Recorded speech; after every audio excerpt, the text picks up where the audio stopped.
Not many civilizations are as mysterious as ancient Egypt, a powerful empire that lasted over 3,000 years. It gave us pyramids that still stand and myths that still inspire. It's one of the most explored places on Earth, yet somehow we still find exciting stuff.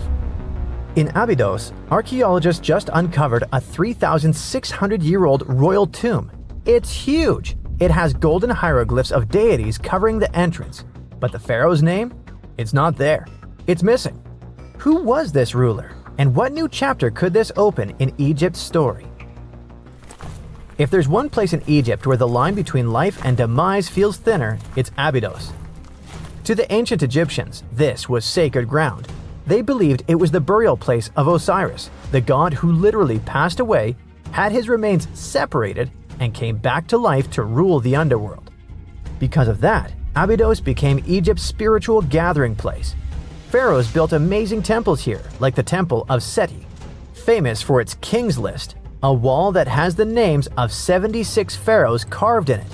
Pilgrims came from across Egypt, leaving offerings and participating in Osiris festivals, where his demise and rebirth were ritually reenacted. It wasn't just symbolic worship, it was Egypt's version of Comic-Con. But instead of cosplaying superheroes, people reenacted gods coming back to life. Obviously, pharaohs competed to be buried as close to Osiris as possible. Abydos became part cemetery, part holy city, part afterlife insurance policy. Fast forward thousands of years, and we still uncover remarkable stuff around Abydos. That's the case with the recently discovered tomb. In early 2025, a joint team of researchers from the US and Egypt decided to dig beneath a rocky rise ominously called Anubis Mountain. You remember Anubis, the jackal-headed deity who guarded cemeteries. The uncovered royal burial was hidden 23 feet below the surface. Sadly, even though it eluded archaeologists for so long, robbers had already taken away with treasures ages ago. They could definitely tell this was a tomb of someone super important. Similar to how you can walk around a mansion with no furniture but still deduce that someone rich must have lived there. The chamber had mud brick vaults rising over 16 feet. That's taller than a female giraffe standing upright. For something built 36 centuries ago, it still felt enormous. However, when you remember that Egyptians were masters of architecture, nothing seems surprising. So no treasures, no golden mask, and sadly, no name. The cartouche that should have spelled the king's identity was unreadable. Egyptian tombs usually bragged about who was inside. In ancient Egypt, a cartouche was basically a big oval name tag for kings wrapped in hieroglyphs. Think of them as VIP passes that worked in both this life and the next. Without it, your soul couldn't check into the afterlife hotel. That's because to the Egyptians, your name, your ren, wasn't just so your teacher could distinguish you from kids with the same haircut. It was a core part of who you were. As long as your ren survived, so did you. To have your name forgotten was considered a fate worse than passing away. A soul cannot journey without a name. That's why you'd see cartouches all over the place, on temples, obelisks, jewelry, statues, and tomb walls. It wasn't there just for the marketing. It kept the pharaoh's presence front and center everywhere you looked. Imagine building a massive tomb only for 3,600 years later to walk in and go, who is this guy again? Not cool at all.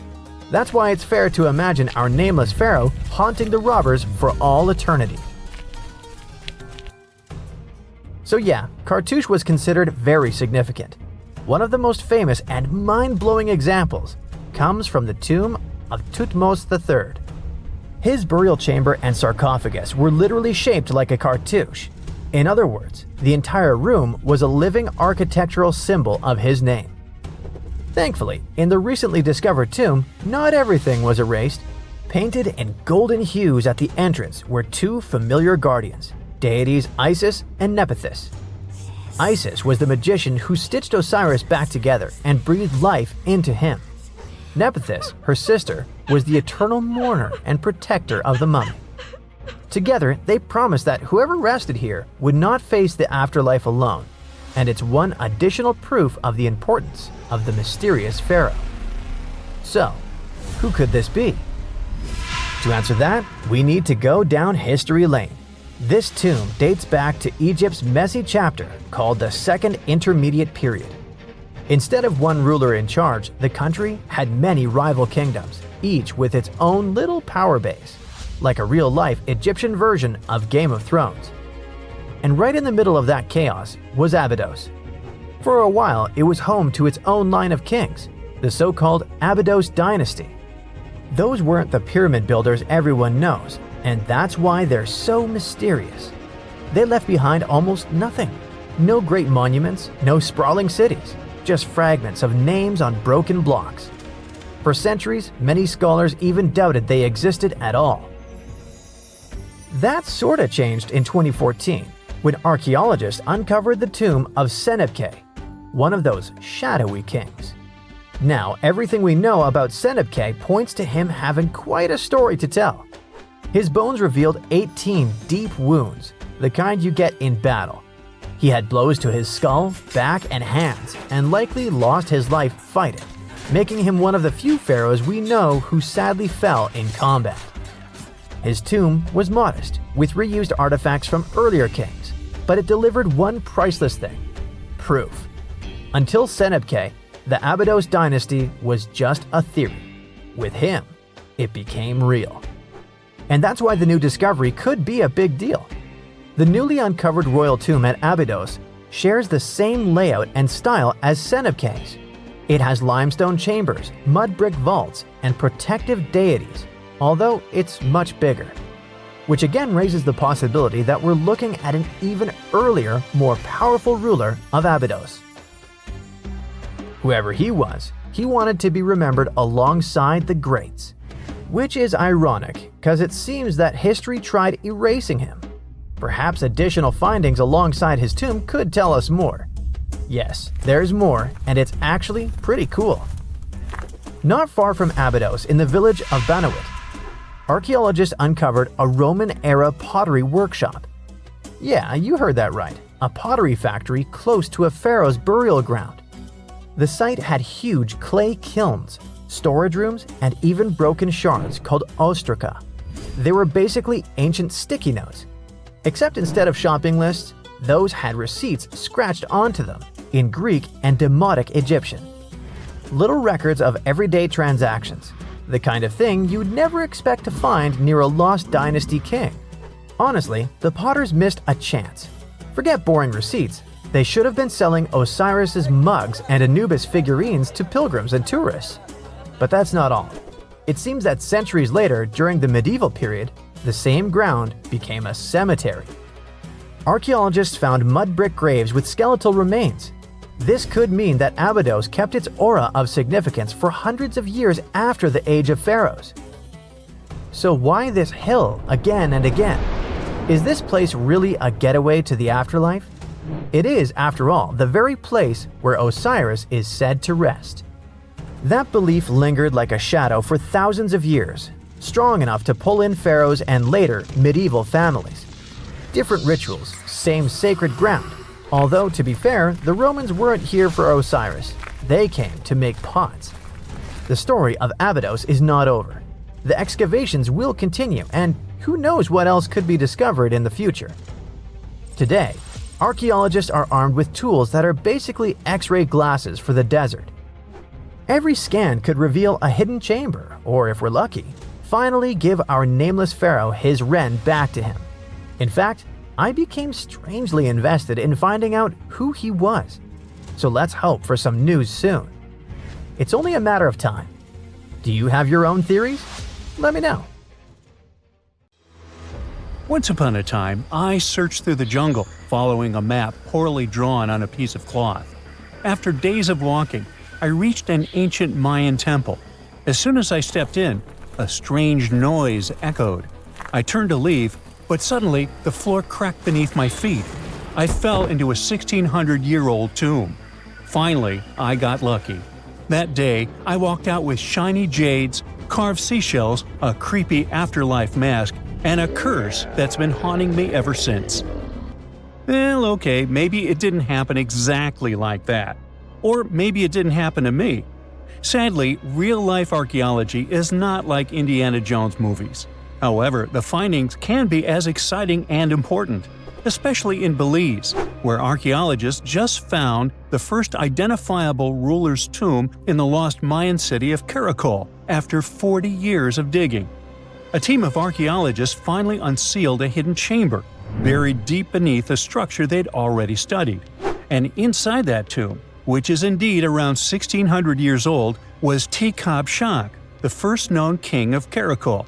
His name is commonly interpreted as Tree Branch Rain Deity, which is poetic and incredibly awesome. King Shi was believed to be a Mayan deity in control of rain, thunder, and lightning. According to folklore, he used axes to strike rain-bearing snakes in the sky to make the rain fall. The buried king is considered to be the dynasty founder. The royal dynasty he founded lasted more than 460 years.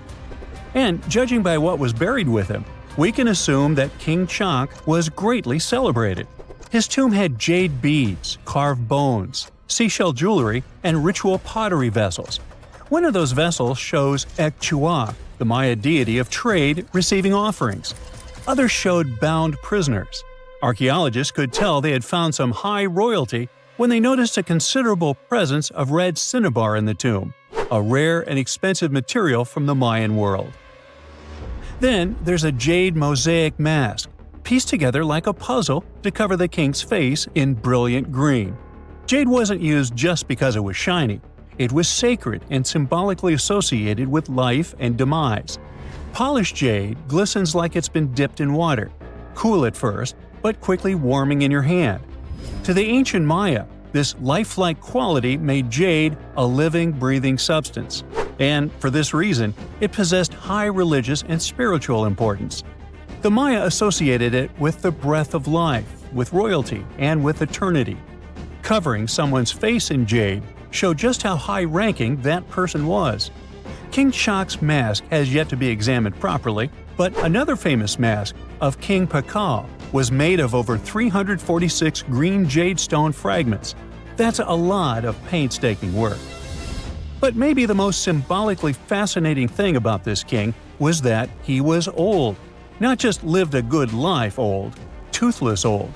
To us, that means he didn't clean his teeth properly, because no, you don't usually lose teeth just from getting old, as long as you maintain good oral hygiene and dental care. On the other hand, according to Maya legends, toothless elders were believed to have spiritual powers. Rulers and shamans mediated between realms, and aged or underworld deities were often shown as toothless in art. Now, speaking of realms, Mayan cosmology divided the universe into three layers. The upper world was where the deities lived. The middle world was where humans lived. It was carried on the back of a giant turtle or caiman, and surrounded by a primordial sea. Beneath it was the underworld, known as Xibalba, a dark and complex realm of spirits and ancestors. And certain people, especially rulers, shamans, and elders, were believed to move between these worlds. This king was a ruler, had a deity-like name, and was a toothless elder. Boy, his power level must have been off the charts. But that's not all. Here's the eerie part. The tomb was buried beneath another tomb, which was discovered all the way back in 1993. Archaeologists were investigating a different burial when they realized there was another chamber hidden beneath it, an interesting hiding place. Remarkably, it worked. For more than 1,600 years, no one found him. This makes Qin Shi Huang's tomb the first ever discovered at Caracol that can be definitely linked to a known ruler, thanks to hieroglyphs, burial context, and artifacts. Now, if you're not a geography or history buff, you've probably never heard of Caracol. Today, it's a remote ruin deep in the jungles of western Belize. But around 16 centuries ago, Caracol was one of the largest and most powerful cities in the entire Maya world. At its peak, it covered over 77 square miles, which, for reference, is larger than modern-day Belize City. Its population was around 100,000 people. That's more than most cities in Europe had at that time. And it wasn't just big, it was advanced. Caracol had pyramids, ball courts, palaces, reservoirs, and a very complex road system. Stuff like limestone superhighways stretching miles through the jungle. Past excavations also turned up arrowheads, drills, spindle whorls, figurines, and everyday tools. King Shak's tomb was one of the 3 major tombs found in the northeast Acropolis. That's near Kana, the central archaeological complex at Caracol, and one of the tallest human-made buildings in all of Belize, even today. It reaches an imposing 141 feet high and contains multiple levels of elite residences and temples. But even with that size, finding tombs isn't easy at all. Most have already been looted. We don't know what else can be hidden there, and in some places, it's too risky to dig up without causing damage. That's why it took researchers decades to finally find something untouched. However, they were able to report over 850 burials and 175 tombs at Caracol over their 4-decade-long project. One of the earliest tombs, dating to around 350 CE, was a cremation burial containing ritual artifacts such as obsidian blades, atlatl spear points, and ceramic styles associated with central Mexico. So, if you're an archaeologist, this city seems to be an old historical gold mine. And old historical gold mines often come with warnings. For one thing, it's keep out, the ceiling might fall on you. Besides, even though scientists are excited about this discovery, if the king can really walk between realms, he's probably annoyed by all this. So what happens now that the king's eternal rest has been disturbed? Well, by opening and stepping into the tomb of Tekhab Shak, archaeologists basically stepped into a sealed sacred place. Maya tombs weren't just holes in the ground with a fancy coffin. They were sealed like cosmic vaults, locked up with stone, soil, and sometimes elaborate closing rituals. The goal was to mark the end of their use and protect what was inside. Archaeology at Caracol and other Maya cities shows this in action: thick ceiling layers, termination offerings, and carefully placed debris, all saying, "This place is done, keep out."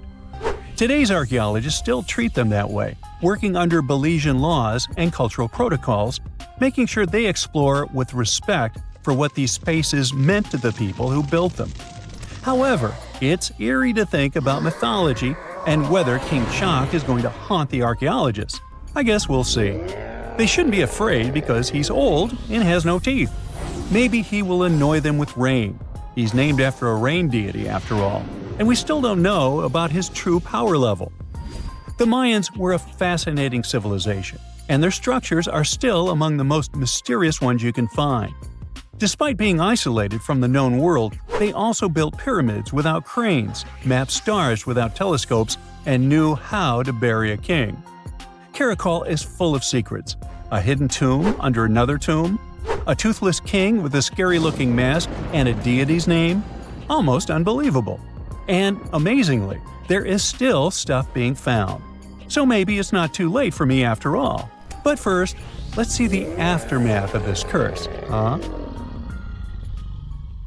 One more step in the wrong direction, and the crossbows will release their arrows. If you open the wrong door, you'll end up in a river of mercury.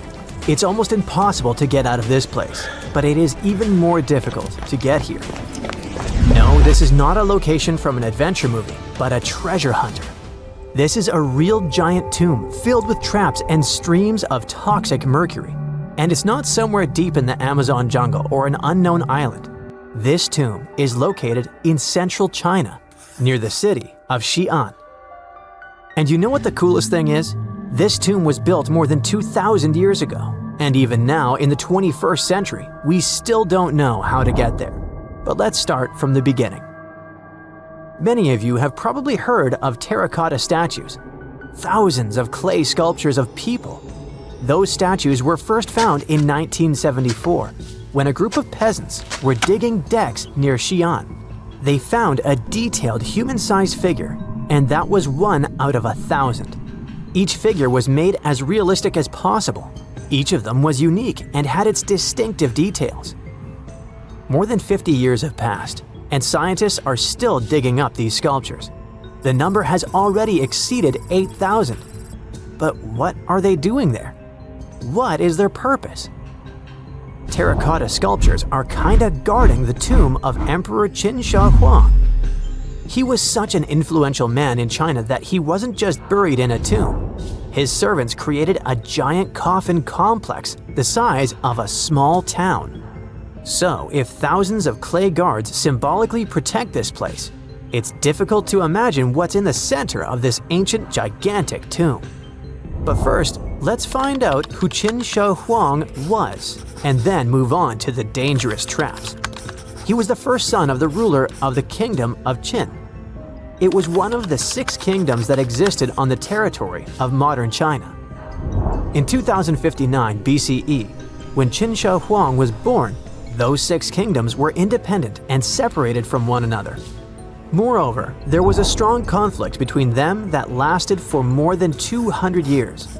But Qin Shi Huang turned out to be the man who managed to conquer and unite all these kingdoms. He became more than just a king. He became the first emperor of China. But how did he complete a seemingly impossible task? Natural disasters, clever strategy, tactics, and skills helped him to conquer the 6 kingdoms. Scientists are still arguing about some of the details of how this happened. All that can be said is that Qin Shi Huang was a very wise and intelligent emperor. So it's not surprising that his burial turned out to be so huge. He was buried in the largest and most luxurious funeral complex in the history of China. The area the size of a small city contains many underground caves filled with things an emperor could need in the afterlife.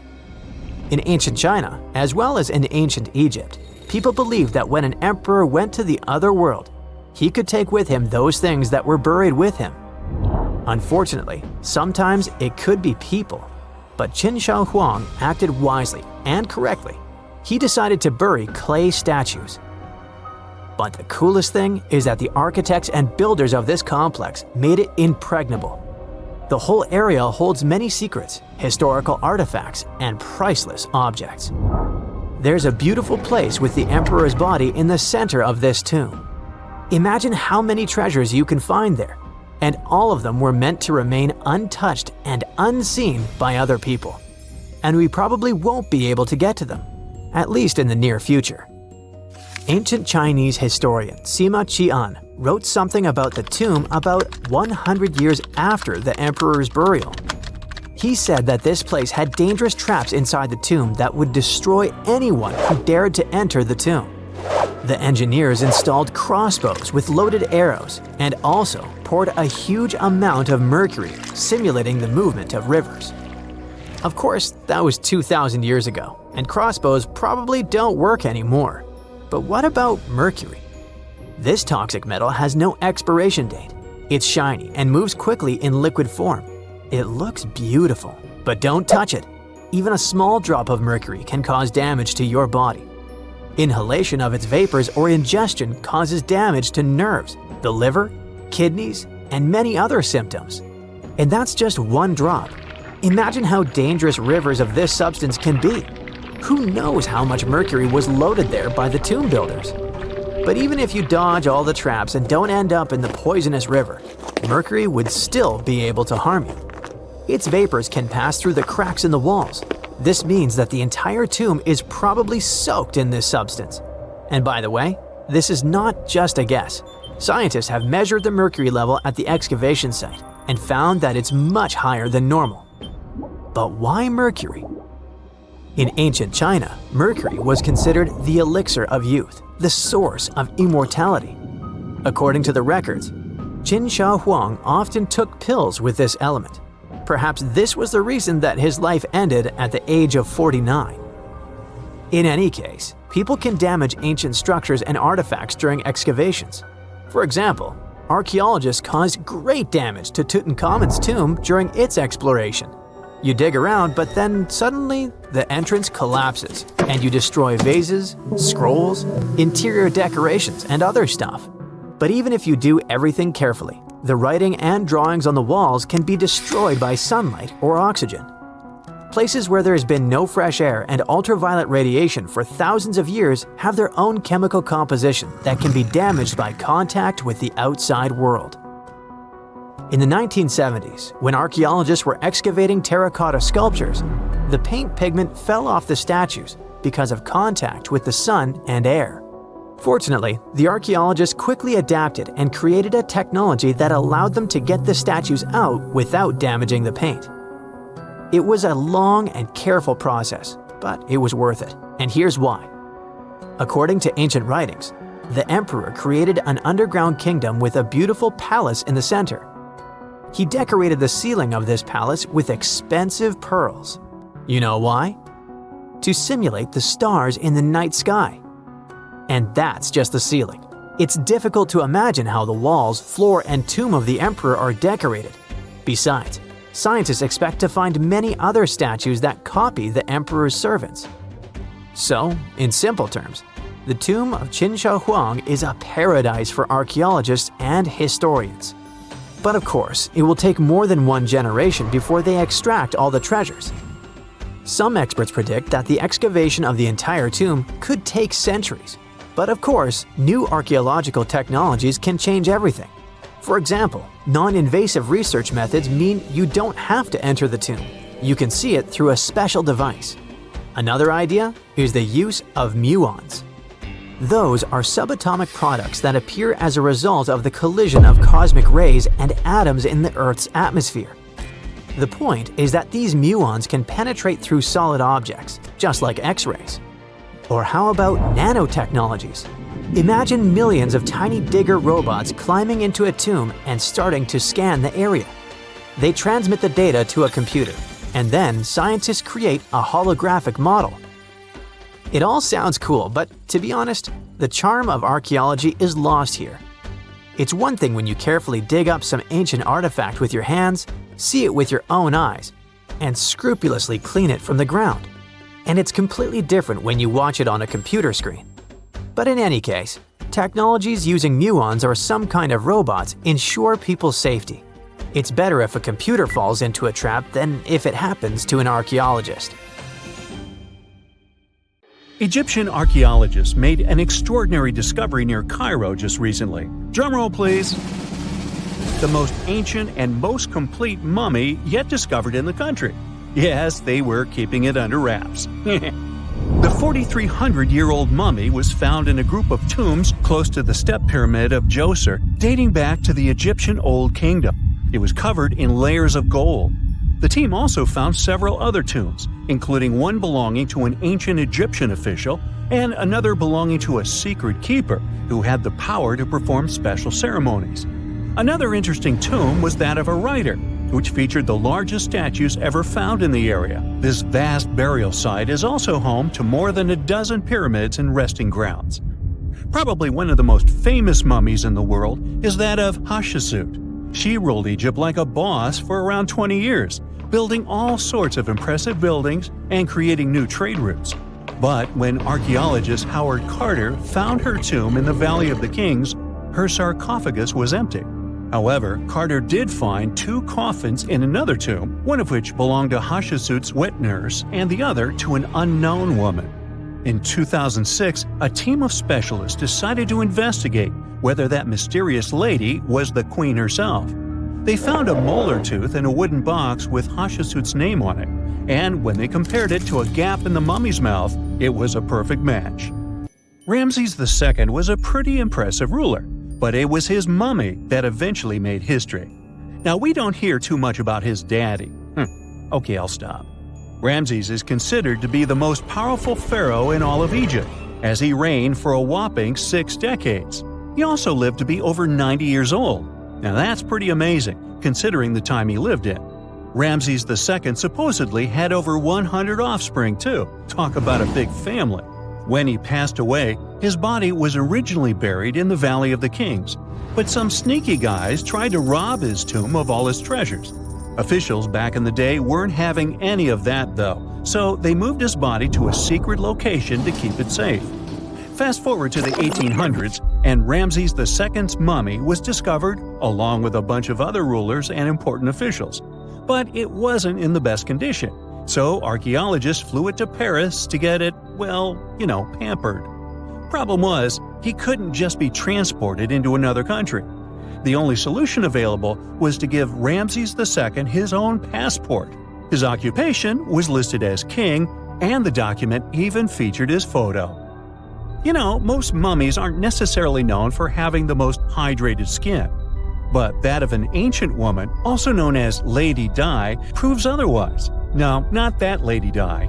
This wealthy lady from ancient times was discovered in an ornate tomb in 1971, and she looked fabulous, if we can say so about a mummy.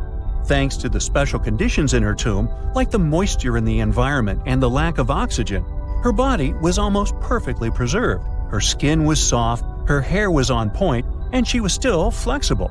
The museum that now proudly displays her mummy also shows a ton of fancy items that were buried with her, like dinnerware and musical instruments.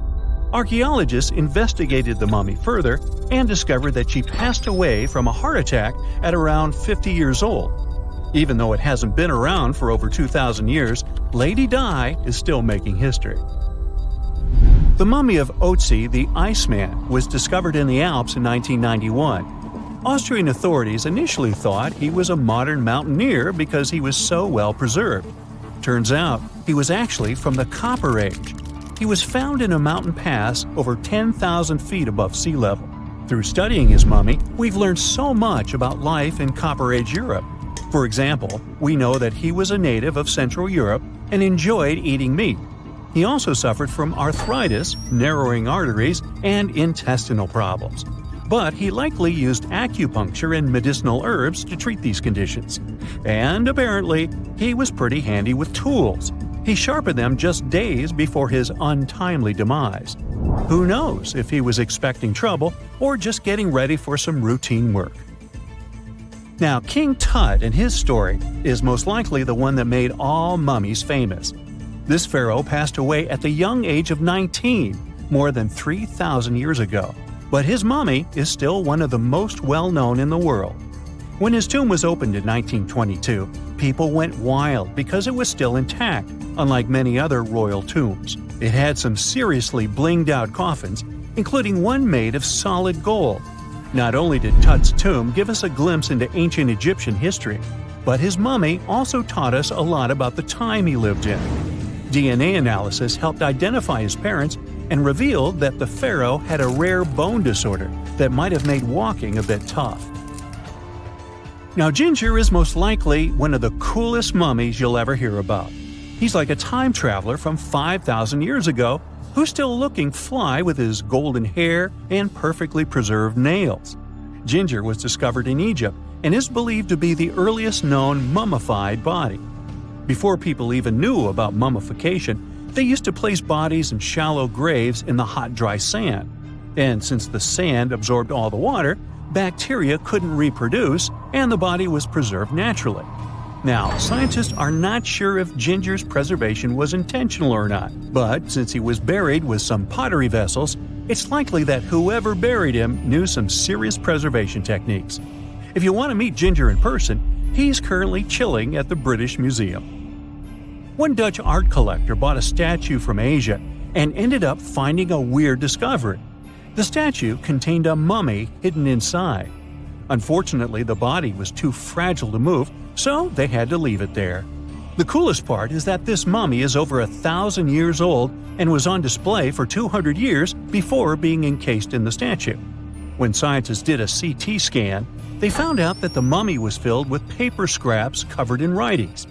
Experts think he might have done this thing called self-mummification, which is a pretty intense process involving a special diet and tea that makes your body less prone to bacteria. Only a few people could handle this ritual, and those who managed to do that were seriously respected. No other Egyptian queen has baffled scientists and historians like the stunning Nefertiti. Based on her statues, she was known for her slender neck, wide eyes, and high cheekbones. Her name translates to "the beautiful woman has come." Talk about living up to your name, huh? Even though she wasn't a pharaoh herself, Nefertiti still managed to leave a lasting impression. Written records suggest that, as a wife and queen, she held an incredibly influential role. Because of her power, she was indeed admired, but she also managed to make quite a lot of enemies throughout her life. She was also related to King Tut, but not biologically. Rather, she was his stepmother. So far, locals have yet to identify her mummy, But that may soon change. A local Egyptologist who has been busy excavating tombs in the Valley of the Kings has found 2 mummies that he believes could be Nefertiti and her daughter. According to specialists, we may soon finally get a definitive answer about the identity of these 2 mummies. And if one of them does turn out to be Nefertiti, we could be in for a real treat. DNA analysis and CT scans of the mummy could give us the most complete and accurate image of the queen that we've ever seen. It's crazy to think that we've only scratched the surface of what lies beneath modern-day Egypt. Nefertiti ruled during a time of great power and prosperity in Egypt, but unfortunately passed away in a period of social turmoil, leading to her gravesite being lost. Now, where's my mummy?